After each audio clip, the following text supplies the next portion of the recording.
मेरे प्यारे बच्चों, वेलकम बैक वंस अगेन। उम्मीद करते हैं आप अच्छे होंगे, सुरक्षित होंगे। दोस्तों, आज हम लोग क्लास 11th के some basic concept of chemistry के चैप्टर में आगे बढ़ते हैं और कुछ छोटी मोटी बातें आपसे करते हैं। इससे पहले हम लोगों ने आयतन, घनत्व और टेम्परेचर पर देखा था क्या परिभाषाएं होती है और किस तरीके से उनको हम मेज़र करते हैं। तो दोस्तों, आज हम लोग यहाँ पर बात करने वाले हैं, एक छोटा सा टॉपिक है परिशुद्धता और एक है यथार्थता। तो ये बड़े आसान से टॉपिक है, ज़रा इनको आप समझने का कोशिश करिएगा कि परिशुद्धता होती क्या है। प्रिसीजन से बोलते हैं किसी माप के दो या दो से अधिक परिणामों, है ना, यहाँ पे थोड़ा सा हमारा कलाकारी हो गया है ना, परिणामों के मध्य सम्मेल माप की परिशुद्धता कहलाती है। माप की मतलब कोई भी हम माप करने वाले हैं, अगर उसमें हमने दो या दो से अधिक बार उसी माप को मापा है और उन मापों में आपस में मेल खा रहा है, तो उसे क्या कहेंगे? परिशुद्धता कहेंगे। जैसे हमने किसी की मान लीजिए लंबाई नापी, मान लीजिए हमने इस मार्कर की ही लंबाई नाप ली। इस मार्कर की लंबाई एक बार हमने नापी 5.523 इंच, एक बार हमने इसको नापी। हमने दोबारा भी इसको नापी, फिर हमको मिला 5.522 इंच। फिर इसको हमने तिबारा नापी, फिर हमको मिला 5.522 इंच। 3 बार दोस्तों हमने इस मार्कर की लंबाई को मापा और तीनों बार हमको एकदम वैल्यू बिल्कुल ही आसपास मिली है, एग्जैक्टली लगभग आप मान के चलो कि सेम मिली है। तो कहेंगे कि ये जो हमने माप ली हुई है ये क्या है? परिशुद्ध है। ये क्या है? ये क्या है दोस्तों? परिशुद्ध है। क्यों परिशुद्ध है? क्योंकि हमने लगातार कंसेक्यूटिव जो माप ली हुई है उसमें सभी मापें इक्वल आई हैं। परंतु यदि कोई बच्चा इस तरीके से मापे कि एक बार उसने इस मार्कर की माप को मापा 5.523, एक बार उसने माप दिया 5.482, एक बार उसने माप दिया 5.559, तो यहाँ पर देखिए डिफरेंस ज़्यादा हो गया। तो ये तीनों मान परिशुद्ध नहीं है। परिशुद्ध नहीं है क्योंकि यहाँ पर मान क्या हो जा रहे हैं? काफ़ी ज़्यादा वायलेट कर रहे हैं, काफ़ी ज़्यादा डिफरेंट आ रहे हैं। तो कहेंगे कि ये जो माप है वो परिशुद्ध नहीं है, प्रिसाइज नहीं है। प्रिसाइज का मतलब आप इस तरीके से भी समझ सकते हो कि जैसे आपने देखा होगा ओलंपिक में जो निशाना लगाते हैं ना, निशाना लगाते हैं कि निशाना लगाया, एक ऐसा गोल बना रहता है ना, एक ऐसा गोल बना रहता है और यहीं पर क्या करना रहता है कि जो निशानेबाज रहते हैं इनको इसी पर निशाना लगाना रहता है। तो मान लो किसी निशानेबाज ने निशाना लगाया, उसका निशाना चूक गया और उसका निशाना जाके यहाँ लगा। लगना तो यहाँ चाहिए था लेकिन लगा कहाँ? यहाँ लगा। अब उसका निशाना बार बार यहीं पर लग रहा है। 6 बार उसने मारा और 6 बार इधर ही लगा, तो उसका मान क्या है? प्रिसाइज तो है। प्रिसाइज मतलब एक बार में जो आया वही बार बार आ रहा है। सही उसका मतलब आप कह सकते हो कि एक्यूरेट भले नहीं है, एक्यूरेसी मतलब यथार्थता भले नहीं है लेकिन प्रिसाइज है, क्योंकि एक ही जगह पर बार बार लग रहा है। मतलब जब हम कोई एक माप लें और वही माप हमको बार बार उसी चीज़ की माप बार बार लेने पर एक ही वैल्यू प्राप्त हो तो उसे हम परिशुद्ध वैल्यू कहते हैं। ठीक है दोस्तों, आगे है यथार्थता या एक्यूरेसी। यहाँ पर देखिएगा किसी माप के परिणाम और वास्तविक या मान्य मान के मध्य सम्मेल माप को हम क्या कहते हैं? यथार्थता कहते हैं। क्या इसका मतलब है? इसका मतलब यहीं से समझना पड़ेगा हमको। कहना है कि किसी माप के परिणाम और वास्तविक या मान के मध्य सम्मेलन माप को यथार्थता कहते हैं। ज़रा बात को समझिएगा कि किसी ने हमको, किसी बहुत जानकार व्यक्ति ने इसको खूब कायदे से एकदम दिमाग लगा के ये मार्कर की लंबाई मापी और हमको बता दी कि भैया ये 5.523 इंच है। अब तुम नाप के दिखाओ, तो हम गए इसको स्केल लाए कि चलो भाई नापते हैं इसको। तो हमने क्या किया, हमने नापा तो हमको मिला 5.522। कहा एक बार और नापो तो हमको मिला 5.523 और तीसरी बार हमने नापा 5.21, ये हमको मिल गया। तो हमने 3 बार नापा इसको, तो देख रहे हैं कि ये वैल्यू जो मान्य वैल्यू थी, जो पहले से निर्धारित वैल्यू की गई थी, है ना, वास्तविक वैल्यू थी जो निर्धारित वैल्यू की गई थी, उसके एकदम हेर फेर में है, उसके एकदम आसपास में है। तो ये हम कहेंगे कि ये हमारा क्या है, एक्यूरेट वैल्यू है। ये क्या है, हमारा एक्यूरेट वैल्यू है, मतलब यथार्थता के साथ अच्छी तरीके से हमने क्या किया है दोस्तों, माप किया हुआ है। अब ज़रा समझिएगा, बात को ज़रा समझने का कोशिश करिएगा। इसको मैं मिटाता हूँ, ज़रा समझने का कोशिश करिएगा कि एक बच्चा क है, एक ख है, एक ग है, एक घ है। इन 4 बातों में आप सारी चीज़ों को समझने वाले हैं। ज़रा ध्यान दीजिएगा, इन 4 बातों में आप सारी चीज़ों को पकड़ के रखने वाले हैं, ठीक है। पहले क बच्चे ने ये चीज़ पहले से प्रिसाइज मतलब एक्यूरेट है, माप के आपको दे दिया गया, भैया लो इसको मापो, इस मार्कर को माप के बताओ कि कितनी इसकी लंबाई है। तो ए बच्चा क्या करता है, ए बच्चा मापता है और उसको ये वैल्यू मिलती है।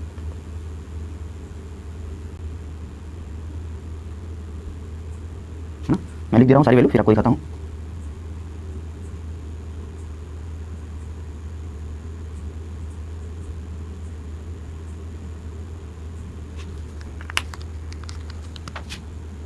प्रिसाइज है, राइट, प्रिसाइज है, कट करें।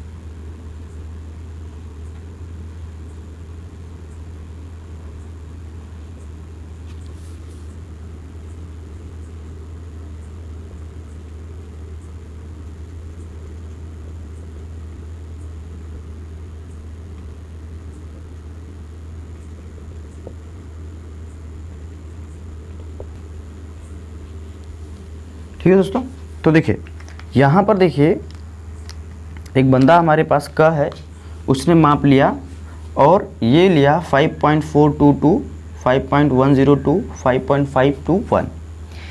ये वैल्यू जो मान्य वैल्यू है, जो पहले से निर्धारित वैल्यू है, उसके करीब बिल्कुल नहीं है, उससे थोड़ी दूर है ना, उसके करीब बिल्कुल नहीं है।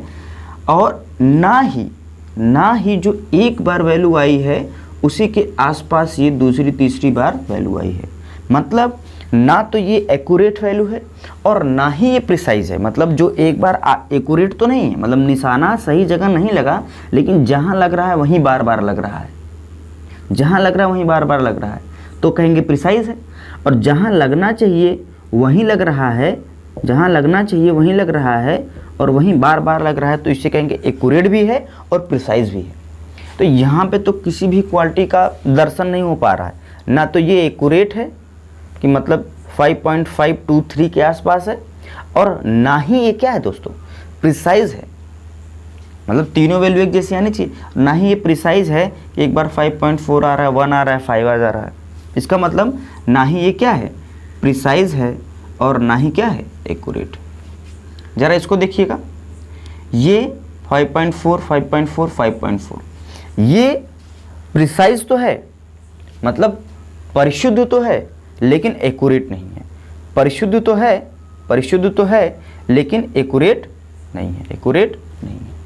ठीक है, नीचे देखिएगा, ये क्या है दोस्तों, ये आपका 5.523, 5.523, 5.521। तो ये आप कह सकते हो ये वैल्यू एक्यूरेट वैल्यू है। ये वैल्यू क्या है, एक्यूरेट वैल्यू है। मतलब जो आना है उसी के इर्द गिर्द ये घूम रहा है, उसी के इर्द गिर्द ये घूम रहा है। लेकिन आप कह सकते हो कि एकदम से प्रिसाइज, एकदम से 5.523, 5.52 एकदम से प्रिसाइज नहीं है। लेकिन ये वैल्यू देखिए, ये वैल्यू देखिए 5.523, 5.523 ये वैल्यू प्रिसाइज भी है और एक्यूरेट भी है। मतलब ये एक्यूरेट भी है, जितना ना आना चाहिए उतना ही आया है, और बार बार वही आ रहा है, तो ये प्रिसाइज भी है, एक्यूरेट भी है। मतलब ये चार तरह की चीज़ें बन सकती हैं कि एक बार वैल्यू प्रिसाइज रहे, मतलब ये प्रिसाइज रहे, या एक बार वैल्यू एक्यूरेट रहे, एक बार ना ही एक्यूरेट रहे ना ही प्रिसाइज रहे, और एक बार एक्यूरेट और प्रिसाइज दोनों रहे। तो सबसे ज़्यादा अच्छी माप यही मानी जाती है कि एक्यूरेट भी रहे और प्रिसाइज भी रहे, मतलब एक्यूरेट भी रहे और क्या रहे, प्रिसाइज रहे। तो मेरे ख्याल से आपको बातें समझ में आ चुकी होंगी कि जब कभी हम कोई 2-3 माप लें और वह माप चाहे गलत हो चाहे सही हो, लेकिन वही बार बार आए, तो वो प्रिसाइज, उसको परिशुद्ध कहेंगे। और जब कभी भी कोई एक मान पहले से निर्धारित और मान्य मान लिया गया है कि इतनी ही है, अगर हम नापते हैं या मापते हैं और उसी के आसपास आता है, तो उसे हम क्या कहेंगे, यह एक्यूरेट वैल्यू है।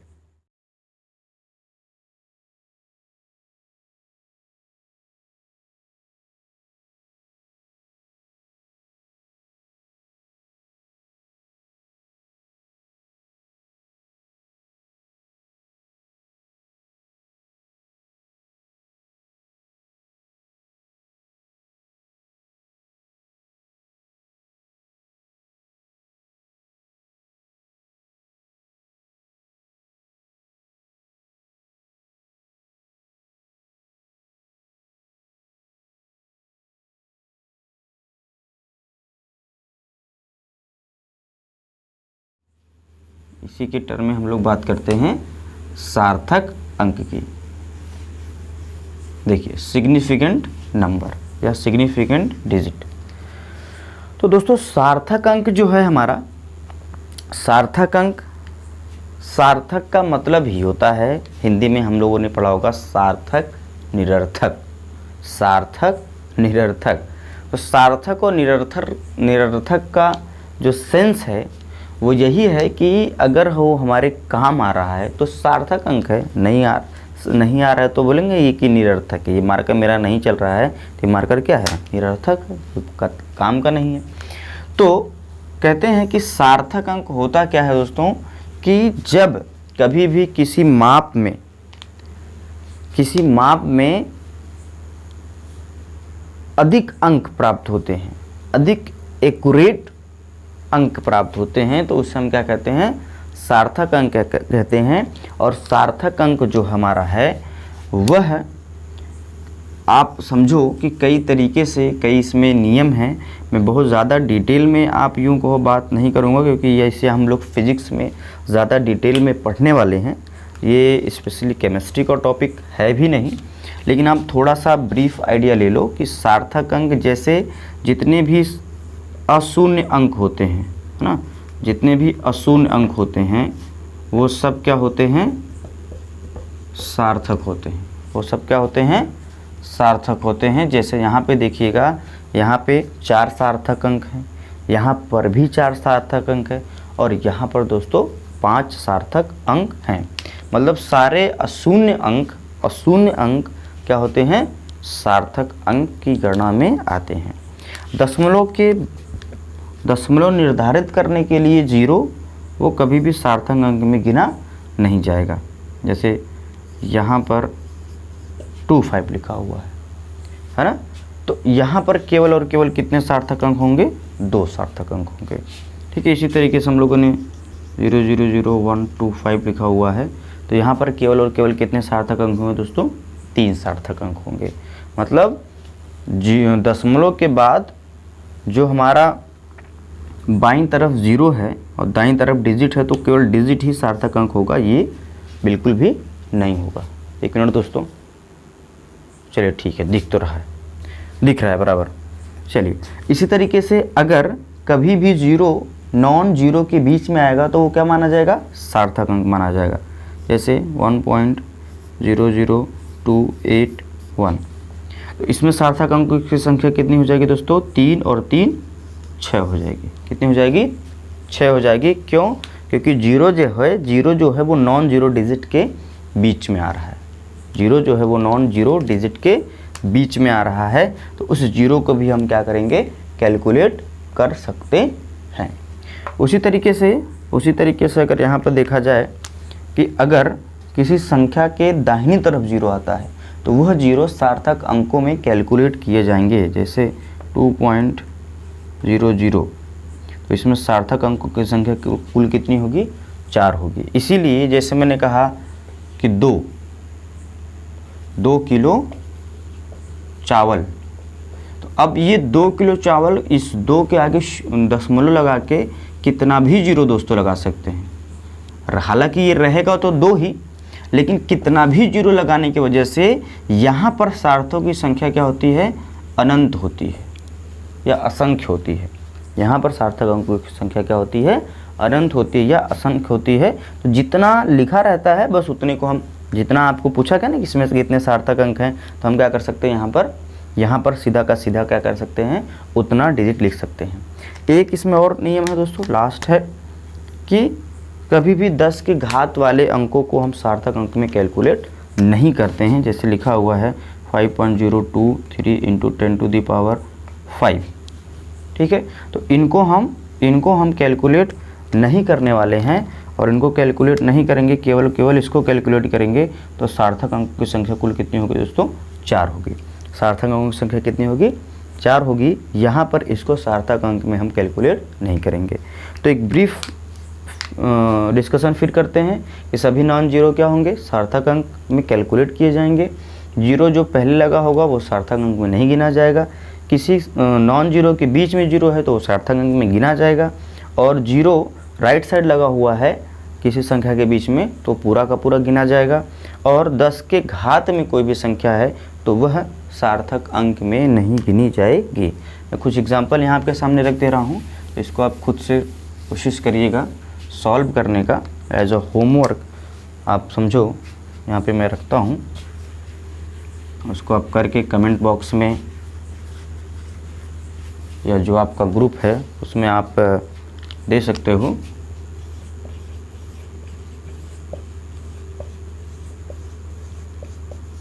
अंकों की संख्या कितनी होगी ये फाइंड आउट करेंगे, बताएंगे। फिर मिलते हैं नेक्स्ट वीडियो में, जहाँ पर थोड़ा बहुत वीमा और कोटिमान और वैज्ञानिक संकेतन की बात करते हैं। Till then bye bye, thank you.